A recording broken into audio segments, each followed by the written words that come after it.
The cameras are rolling, studio lights blazing like a fall sunrise. The audience caught mid-laughter, as if nothing in the world could interrupt the rhythm of late-night comfort. For a split second, everything feels rehearsed, safe, familiar. Then the air changes.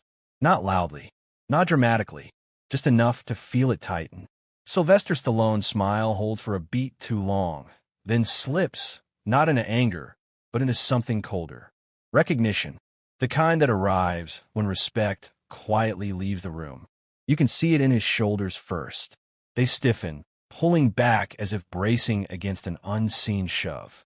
His eyes stop playing along, no longer chasing the joke, no longer nodding on cue. Around him, laughter continues. Unaware, it has just become noise instead of connection. The host leans forward, confident, comfortable, riding the applause. Stallone doesn't interrupt. He doesn't snap. He listens. And that silence begins to feel heavier than any punchline. This is the moment television pretends doesn't exist. The pause between humor and humiliation. The split second when a guest decides whether to swallow the slight or draw a line. Stallone exhales slowly. The audience feels it before they understand it. A few claps die out. A murmur replaces the laughter. Somewhere off camera, a producer senses the shift, but it's already too late to steer away. Then it happens. Stallone reaches up and removes the microphone. Not rushed, not angry, calm, deliberate. The sound cuts mid-breath, and with it, the illusion that this is still just a show. He stands. The chair scrapes softly against the floor, a sound far louder than it should be. He turns away from the desk, away from the host, away from the script everyone else is still following. The room freezes. Applause doesn't come. Laughter doesn't return. At home, viewers lean closer to their screens, wondering if what they're seeing is real. Social feeds begin to refresh. Group chats light up. A Hollywood icon is walking off live television, and no one knows how to react because this wasn't supposed to happen. Tension spreads beyond studio, reaching viewers who recognize disrespect clearly. In that silence, a question hangs heavier than the lights above the stage.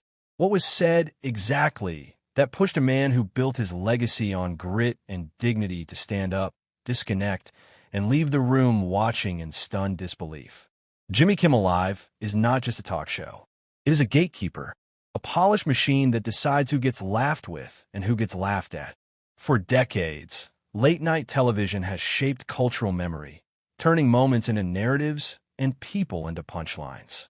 When you sit behind that desk, you don't just tell jokes, you control tone, power, and permission. Guests are expected to play along, to smile through discomfort, to understand that the laughter belongs to the host, not them. That is why this moment lands differently. Because Sylvester Stallone is not some passing celebrity chasing relevance. He is a man whose entire life is built on rejection survived, not applause borrowed. He was told no more times than most actors ever hear yes. He was dismissed, ignored, underestimated, and broke long before the world knew his name. He wrote himself into history when no one would open the door for him. That grit isn't branding. It's biography. To many viewers, especially those who see their own struggles reflected in stories of exclusion and resilience, Stallone represents something deeper than movies. He represents earned presence, the idea that you don't need permission to belong if you've paid the price to stand there. When someone like that sits across from institutional power disguised as comedy, the dynamic matters. This is not banter between equals. It's a test of respect. The clash between these two worlds exposes an unspoken rule of modern media. Humor can punch down as long as it smiles. Insults can pass as jokes if they arrive wrapped in applause. The audience is trained to laugh first and think later. But sometimes a joke lands differently, especially when it brushes against legacy, identity, or dignity. Especially when it carries the quiet message that your story is outdated, inconvenient, or worthy of mockery. Viewers felt it instantly. The tone shifted before the walk-off, before the mic came off. Something in the exchange crossed from playful to personal, from teasing to dismissive. It wasn't loud. That's what made it dangerous. The kind of comment meant to slide by unnoticed, protected by laughter, shielded by irony, the kind that assumes compliance.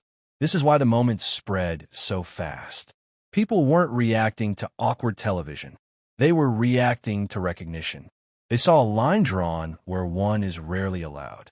They felt the tension between earned identity and institutional control, between someone who built their voice from nothing and a system that assumes it can frame anyone it chooses. And as the silence stretched and the audience hesitated, one truth became unavoidable. This wasn't about sensitivity or ego. It was about boundaries, about what happens when someone refuses to be reduced for entertainment. Because beneath the joke, beneath the laughter, something else was being challenged entirely. The joke was only the surface. The real provocation ran much deeper. Jimmy Kimmel sits at the center of a finely tuned stage, the embodiment of late-night authority. Every gesture, every pause, every raised eyebrow has been honed over decades of practice, rehearsed with precision that few outsiders can perceive. He is a master of timing, a conductor of the room's collective energy, a subtle puppeteer whose strings are the laughter, applause, and tension of a captive audience. To watch him work is to watch someone who knows instinctively how to bend the moment in his favor, how to make the room lean in or recoil with a flick of his tone. Every joke is a carefully calibrated probe, designed not only to entertain, but to assert dominance. Throughout his career, Kimmel has shown repeatedly how humor can straddle the line between mirth and humiliation. There are clips that circulate endlessly, moments when his quick wit seemed innocent until the sting of embarrassment landed on an unsuspecting guest. A compliment twisted into a jab, a question framed as curiosity, leaving the interviewee exposed.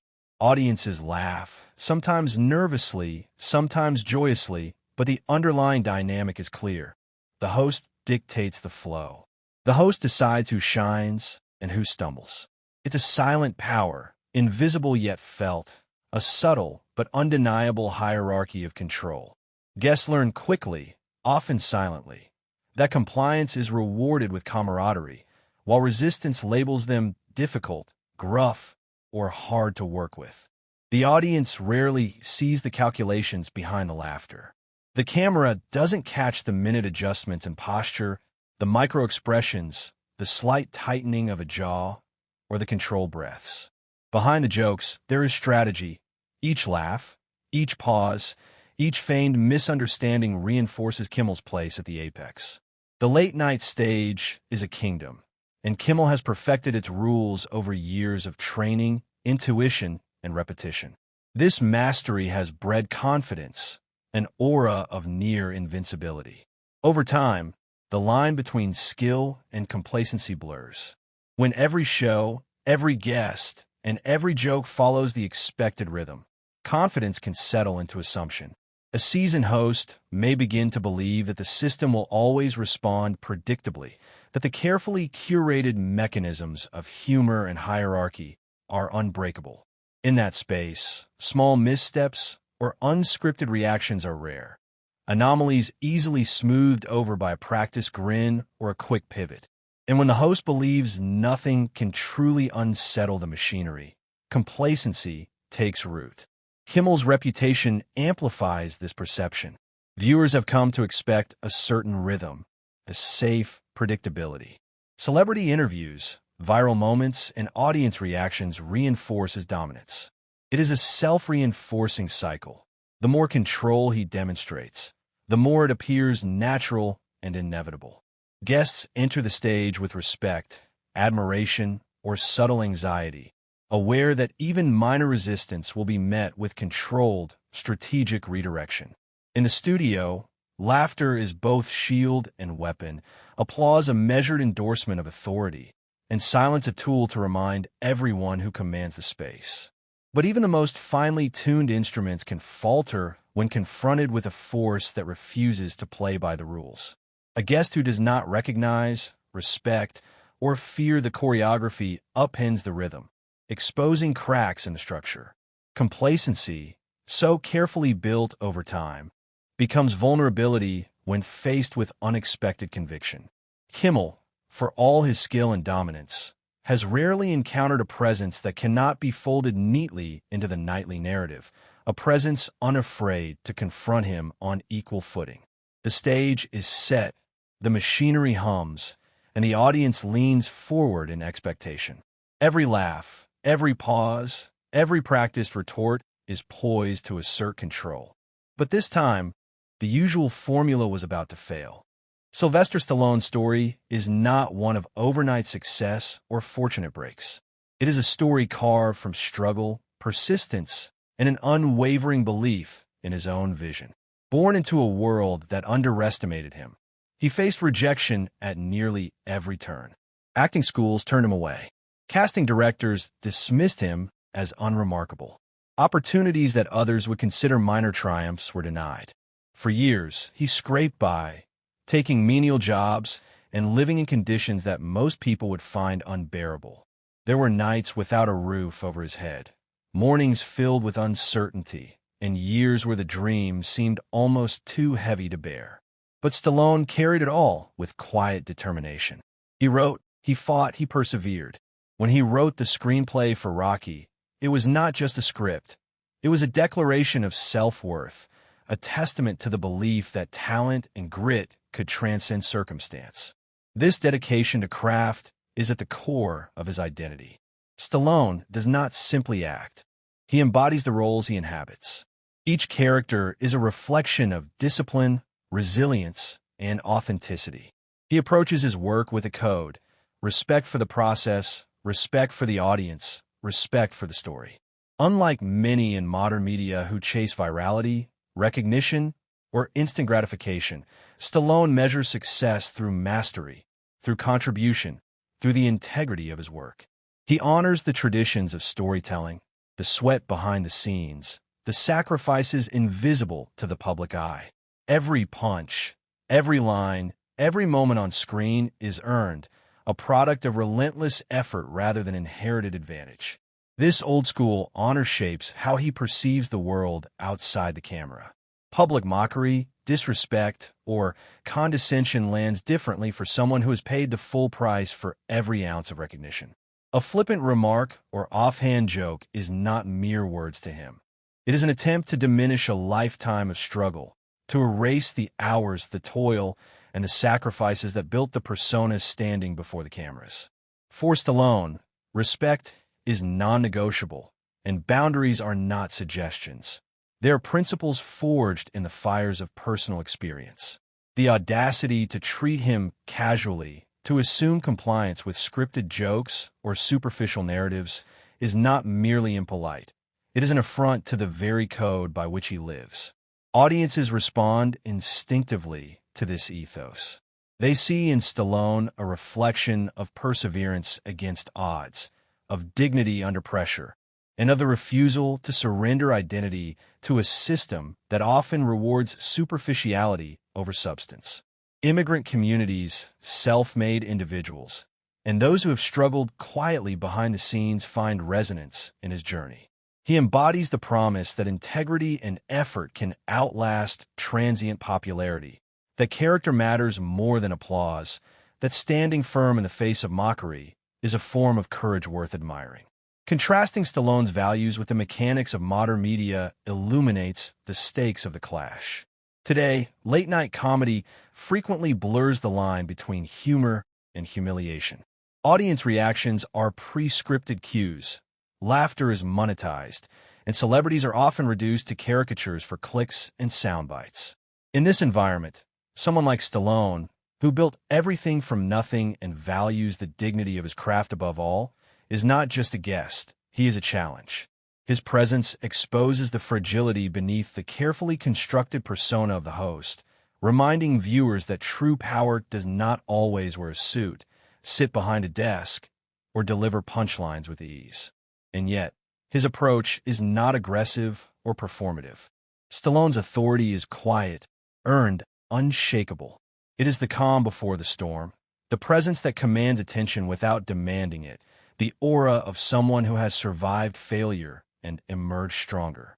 It is this combination of resilience, respect, and authenticity that makes him simultaneously relatable and formidable.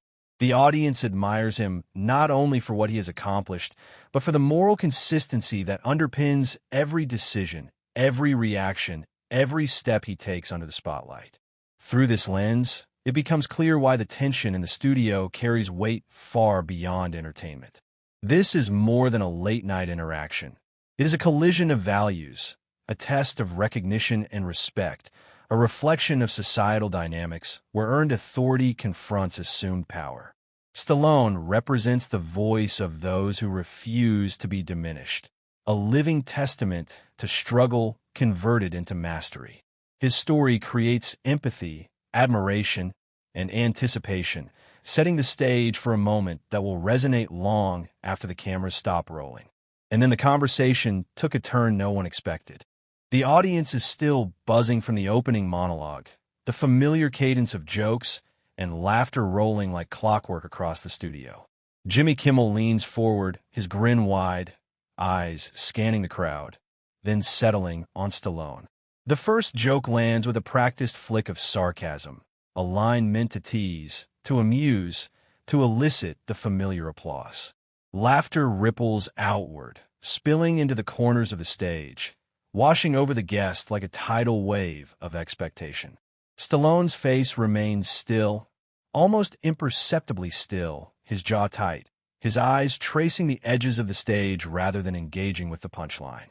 The silence he carries is a vacuum, noticeable amid the applause, drawing attention precisely because it refuses to participate. Kimmel notices the shift, but interprets it as a challenge to be managed. He presses, leaning further, the sarcasm sharpening, the humor bending toward the edge of discomfort. Another joke, another quip, delivered with a timing perfected over years of reading audiences and manipulating tension. The crowd erupts again, caught between delight and confusion, not fully registering the subtle crack appearing in the interaction.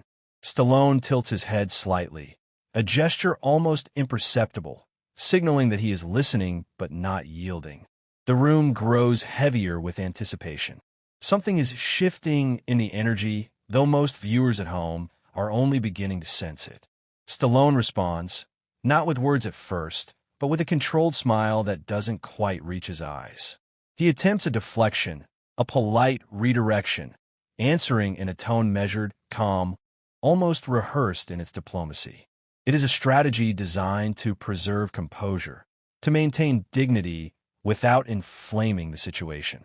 The crowd senses a pause in rhythm, the faint tension between expectation and reality. But the more he deflects, the more Kimmel pushes, instinctively doubling down on the humor, hunting for that perfect note of applause. Each quip carries a weight now, a subtle edge, testing boundaries that in any other interview would be unquestioned. With every repetition, the tension escalates. The studio lights feel harsher. The audience shifts in their seats. The laughter begins to falter, replaced by murmurs of uncertainty. Stallone's responses grow more pointed, though still controlled. His body language tightens, the calm veneer cracking into visible irritation. A slight sigh, a hand brushing back hair, a deliberate pause before speaking.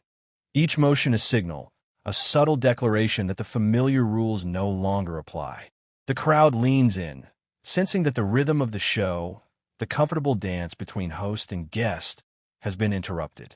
Kimmel, accustomed to mastery of the room, senses the stakes rising and attempts to recover control, injecting another quip, pressing for laughter, asserting dominance. But Stallone's presence is unyielding, his authority unshakable. He does not compete in the same arena of performative humor. He exists in the realm of earned respect, the quiet power of someone who has faced far greater adversities than televised banter. The contrast is striking, almost electric. Tension vibrates through the studio, crackling between scripted laughter and raw human reaction, the audience caught in the shockwave. Every word, every pause, every glance has become charged, a subtle battle of wills unfolding under the bright lights. And in that charged silence, it becomes impossible to ignore the unspoken truth. The normal flow of late-night comedy has fractured. What Stallone will do next hangs in the air, suspended, inevitable, and impossible to anticipate. What Stallone did next stopped the show cold. Time slows in the studio, though the cameras keep rolling at normal speed. Stallone rises from his chair with deliberate precision, each movement measured, controlled, as if he has rehearsed this for decades in the theater of his own mind. The audience senses the shift instantly. Applause falters, laughter evaporates, and the murmurs of unease ripple outward like a pulse through the room. The sound of the chair scraping against the polished floor reverberates, unnaturally loud, a punctuation mark signaling the collapse of expectation. Every head turns toward him, but he does not look back at the desk, does not chase recognition or applause. His gaze is forward, steady, unyielding, a silent manifesto of resolve.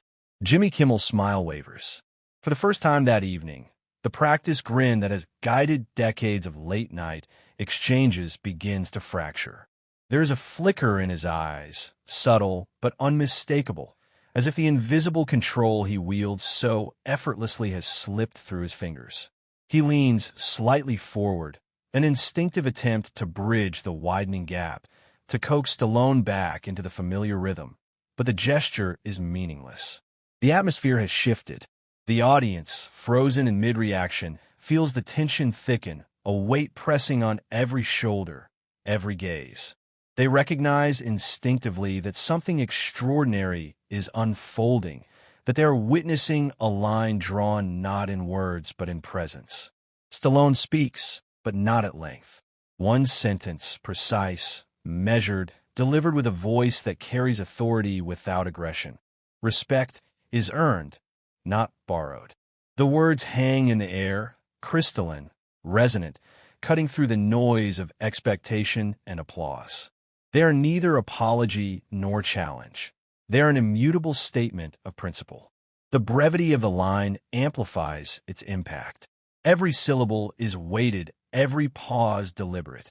The audience leans forward, sensing the gravity behind the simplicity, recognizing a moral clarity few have the courage to articulate under the glaring scrutiny of live television.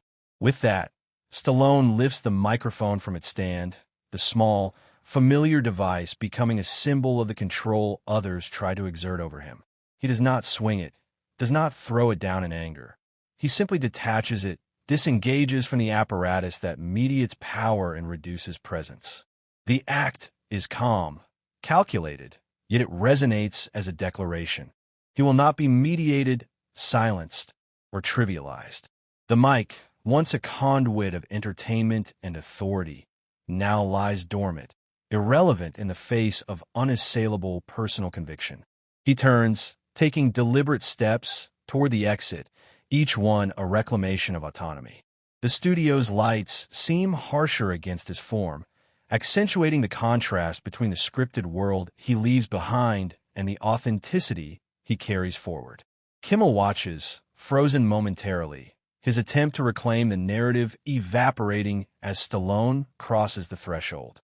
The camera follows, capturing the figure of a man who has refused to compromise his principles, who has asserted agency in a space designed to erode it. The audience, now fully awake to the disruption, remains in stunned silence. No laughter, no applause, no cue can fill the void left by this gesture. The absence of sound becomes louder than any argument, a vacuum that speaks volumes. Viewers at home lean closer to screens, mouths slightly agape, hearts quickened. Social media notifications begin to ping in the background, though few yet know what to say. The gravity of the moment is understood intuitively. A Hollywood legend has redefined the rules of engagement without raising his voice, without theatrics, without compromise. Power has been reclaimed in its purest, quietest form. It is more than a walk-off. It is a statement, a testament to what happens when someone refuses to be reduced to a caricature, when decades of struggle and achievement are met with disrespect and they respond not with anger, but with authority. The clarity of purpose, the economy of motion, the refusal to participate in a spectacle not of one's choosing. This is what transforms an ordinary interruption into a cultural event. The room itself seems to hold its breath, suspended between disbelief and reverence, between chaos and order. Kimmel, meanwhile, recovers partially, his smile now forced, the energy of the stage fractured. He attempts to continue, to fill the silence with scripted dialogue, but the impact has already imprinted itself on the collective consciousness of everyone present. Crew members exchange glances, subtle nods acknowledging the magnitude of what they have just witnessed. The audience murmurs, hesitant, as if testing the boundaries of social etiquette, unsure how to process a moment that defies convention. Stallone's exit becomes a visual metaphor, each step measured, unhurried, leaving behind a room governed by the predictable rhythms of late-night television, now disrupted. The walk-off is not an escape, but a reclamation, a silent assertion that dignity, earned over decades, cannot be negotiated for ratings, applause, or manufactured humor. It is a demonstration that authority derived from authenticity outweighs authority constructed from perception, a lesson delivered not in volume, but in conviction. And as the cameras continue to roll, capturing the lingering stillness, the studio realizes that this was not merely a moment of personal pride. It is a cultural signal, a crack in the polished machinery of entertainment authority, a reminder that influence can be challenged, boundaries enforced, and respect demanded. The audience, both present and virtual, understands that the narrative has shifted irrevocably. But the real explosion happened after the cameras stopped rolling. Within minutes of Stallone's exit, the footage is everywhere. Clips appear on social media platforms, looping endlessly, framed from multiple angles. The slow rise from his chair, the hand lifting the mic, the deliberate steps toward the exit. Each frame carries weight, each pause amplified by the echoing silence that once filled the studio. Viewers at home replay the moment, their reactions ranging from disbelief to awe. The internet does what it always does. It accelerates, multiplies, and magnifies. Within hours, hashtags surge across feeds, each one a claim staking allegiance, outrage, or admiration. Hashtag Stallone walks out trends alongside hashtag respect is earned and hashtag late night shock, creating a digital landscape fractured into camps, divided not by politics alone, but by values, identity, and personal resonance. Fans and followers debate furiously. One side celebrates the act as a triumph of dignity over performative mockery, a refusal to allow decades of hard work to be trivialized by a late-night punchline. They dissect every motion, every word, every pause, analyzing it as a masterclass in asserting personal authority in the face of disrespect. They see Stallone's actions as emblematic of struggles they know intimately. Being dismissed, being underestimated, being forced to choose between silence or compromise. Across forums and comment threads, admiration pours in. "This is the Stallone I grew up respecting," writes one user. A legend isn't measured by awards or box office. It's measured by principle, says another. The other side frames the walk-off differently. To them, it is awkward television, a disruption of entertainment, a refusal to play along with the script. Humor, they argue, is meant to provoke and entertain, not to elicit moral lessons. Some critics accuse Stallone of taking himself too seriously, of failing to recognize the nature of late-night comedy as a space where barbs and jabs are currency. Yet even in critique, there is recognition. The disruption cannot be ignored. Analysts note that few guests walk away from live television in silence, without argument, without spectacle, yet demand attention simply by the refusal to participate in the expected rhythm. Commentators, both professional and amateur, dissect the incident in real time. Cable news panels debate the line between respect and comedy, considering whether modern media has eroded the value of personal dignity. Late-night experts discuss the mechanics of audience manipulation, noting how Stallone's calm defiance disrupted a system designed to control perception. Podcasts dedicate hours to analysis, replaying the moment frame by frame, exploring how the subtleties of posture, timing, and inflection conveyed authority beyond words. Every network, every platform, every feed becomes a stage, replaying and reframing the walk-off endlessly. Celebrities weigh in carefully, subtly. Tweets and Instagram posts convey solidarity without confrontation. A few high-profile actors praise Stallone for his unwavering stance, highlighting the courage it takes to reclaim respect in a space where performance often overshadows principle. Others offer indirect support, sharing clips or quotes about dignity, work ethic, and boundaries, signaling alignment without overtly taking sides against Kimmel. The collective acknowledgement reinforces the narrative. Stallone's actions are more than personal. They are symbolic. The moment evolves rapidly into a cultural flashpoint. Memes, reaction videos, think pieces, and panel discussions multiply. It is referenced in conversations far from the original studio, entering cultural memory almost immediately. It becomes shorthand for a broader idea. Earned respect cannot be borrowed, and authenticity cannot be scripted. Communities that pride themselves on perseverance, resilience, and identity-based dignity feel vindicated. Audiences, especially those familiar with struggle against systemic dismissal or societal mockery, project their own experiences onto the scene, amplifying emotional resonance. In this digital maelstrom, Stallone's figure grows larger than the show itself.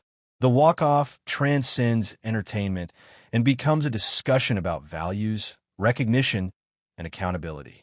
It is a rare instance where a single gesture, executed with precision and principle, cascades into public consciousness, redefining the interaction not just for that night, but for the broader understanding of celebrity, power, and audience expectation.